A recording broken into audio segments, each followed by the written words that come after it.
Well, we got a high-profile guest on the show, Jordan Adams. You remember him, Bruin Nation, dazzled 2 seasons in Westwood. He was a first-round pick in the NBA and was a first-team All-Pac-12 star in 2014. Has the single-season record for steals as a Bruin. Jordan, how are you doing, man? How's your family doing during this time? Hey, thanks for having me. We're doing fine. I'm doing fine.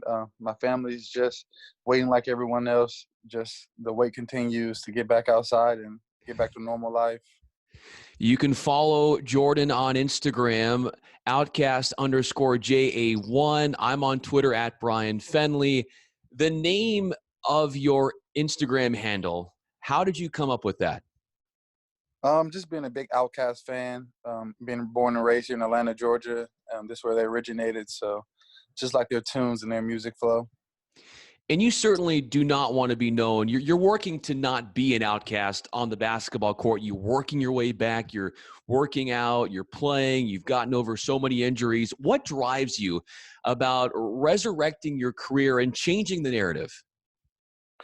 Just the fact that I have a lot of left in the tank, a lot of gas left in the tank, and I'm still young, and I still have a lot of potential left.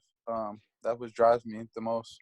I see you wearing the basketball tournament shirts, and you were playing with some of your former UCLA guys, or the Sons of Westwood. Was that the name of the team? Yes, that was the name of our squad. It was a UCLA-based team, and they try to get as many UCLA guys to compete with us. So Let's go back to that UCLA career and that freshman season. You started out so strong, and it was a team that had so much potential. And then you go to the semifinals of the Pac-12 tournament against Arizona, and a tough injury that you sustained. You were able to recover from it. But how much do you go back to that play and that injury and say what could have been when you think about the NCAA tournament and how much more you guys knew you could have accomplished? it was tough for us. At that time, that injury was tough for me because our team was finally clicking, and we were happy to be in the tournament, and we thought we could go far. So it was tough, and we thought we had a good team that year. You recovered seemingly so quickly from that injury because start of your sophomore season, you were ready to go. How are you able to recuperate from an injury like that, a foot injury, right, and then come back sophomore year like you were ready to go with nothing holding you back? Nonstop support from the UCLA staff, and everyone's helping me get ready and geared up for season 2, and just my motivation for wanting to return with a bang. That was pretty much the deciding factor. And you guys certainly did that sophomore year. Zach LaVine was on that team, Kyle Anderson. You all end up getting drafted. And when you saw Zach LaVine as a freshman, did you know that one day he would be at the level he is now? Yes, I think we all did. He came in the first couple of days and shocked everybody, and he worked hard. So it's no surprise he's at where he's at now.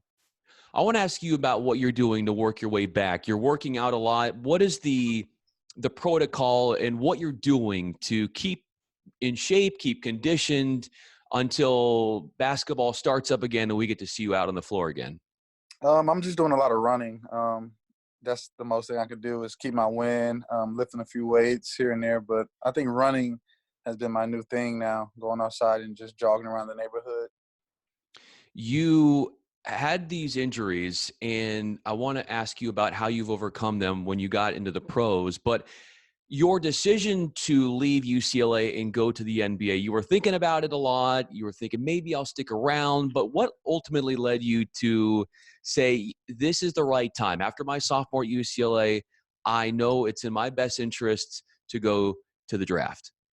Um, I just felt as though it was time for me to chase my dream. I think at UCLA I eclipsed my basketball talent, and it's nothing more that I could have proved at UCLA. So I wanted to go and play against a greater competition and test the waters and see how good I really was.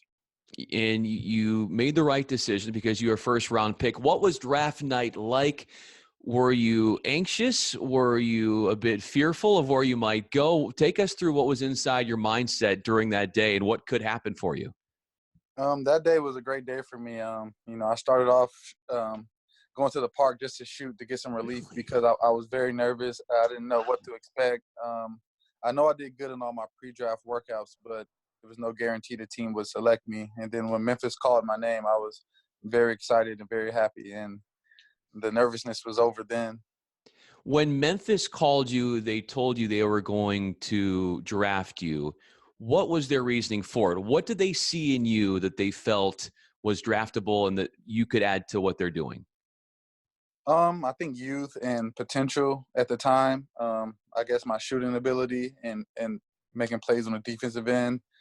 I think that's what all led them to picking me up.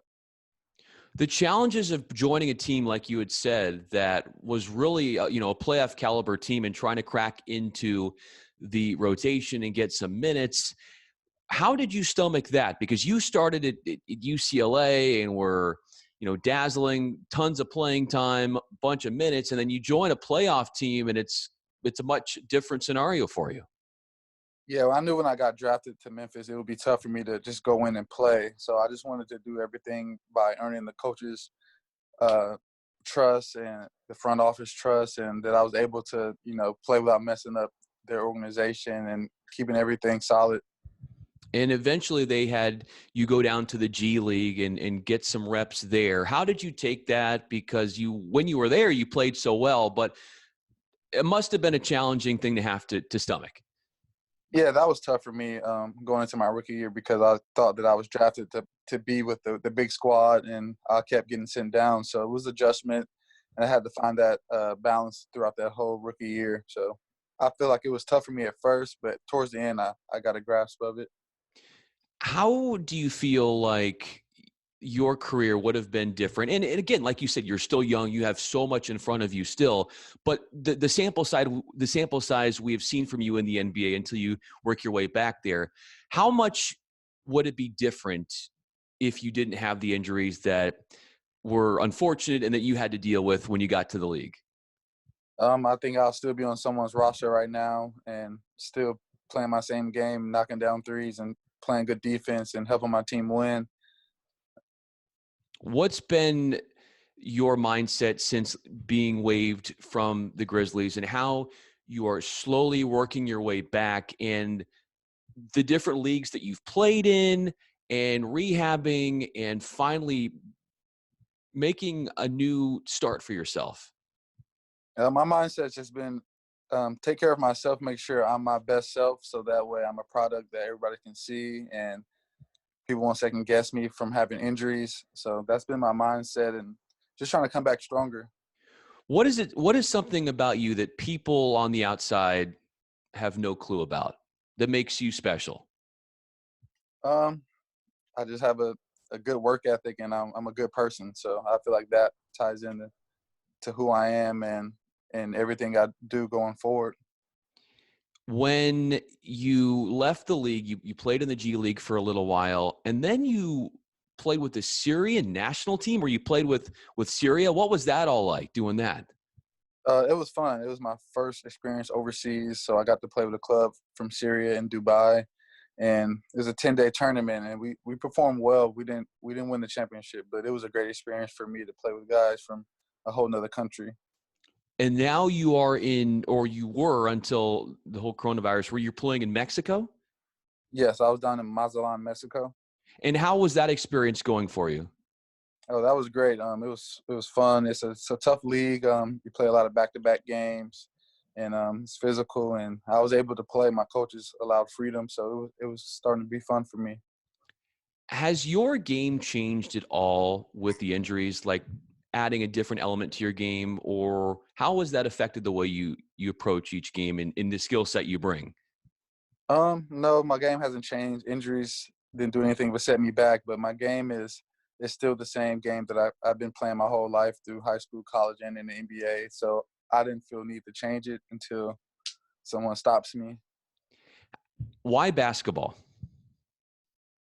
Because I've been playing since I was 4 years old. Your mom was someone and is someone who has inspired you along the way, and take us through what she's gone through and how you've wanted to use the game to make her proud.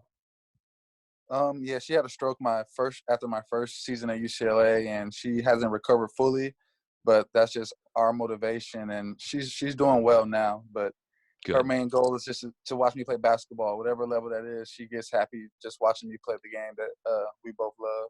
And you were a great football player as well in high school. You were a quarterback. What was the highlight of your high school football career?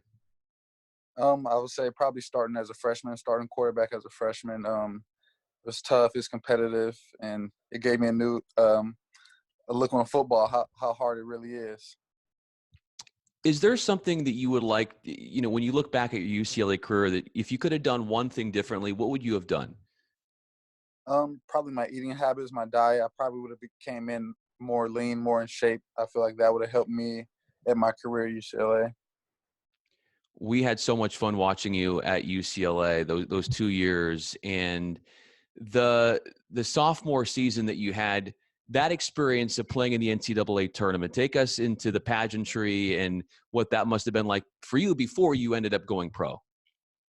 It was fun. Every game's intense. So you have to lock in. The tournament's very tough and hard. We lost to a good Florida team, but we thought our team was better, but we got outplayed that night. And it was tough because we had, like you said, I think 4 or 5 NBA guys on that roster. So it was tough for us to lose that game. How close to this day are you with Ben Howland? Really close. He's one of the closest coaches I still keep in contact with. He makes sure he always tells me I'm one of his favorite players, so I appreciate that. And he's one of my favorite coaches as well. I love it. Well, Jordan, this has been really fun. Let's do this again because I know you're busy working out, trying to figure out when you're playing again. Has the league told you in Mexico when they might want to play and restart things, or a timetable for when we might be able to see you out on the court again? We were supposed to start or fly back down there on April 20th, but that date has been rescheduled again. So hopefully sometime in May we can get this all figured out and I can continue to play basketball. How badly eventually, and you're using all these great experiences, would it mean to you to get back in the league, the NBA, after putting in all this work and fighting back and doing all these great things? It'd be a great testimony to how hard I've worked and where I think I belong. Even though that's my opinion, but I feel as though I'll be ready if I ever got another shot again. Oh, I'm with you on that. I'm totally on board, and I think you will, given what you're doing right now and making it happen one step at a time. Jordan Adams, you can find him on Instagram at outcast_JA1. He's a big Outcast fan. He's still young. He's got a bright future in front of him, and we're glad to hear, Jordan, you're safe. Your family's doing okay. And once we get the clearance, man, we are going to be watching you down in Mexico and seeing your rise once again. Thanks for coming on the show. Thanks for having me. Thanks so much.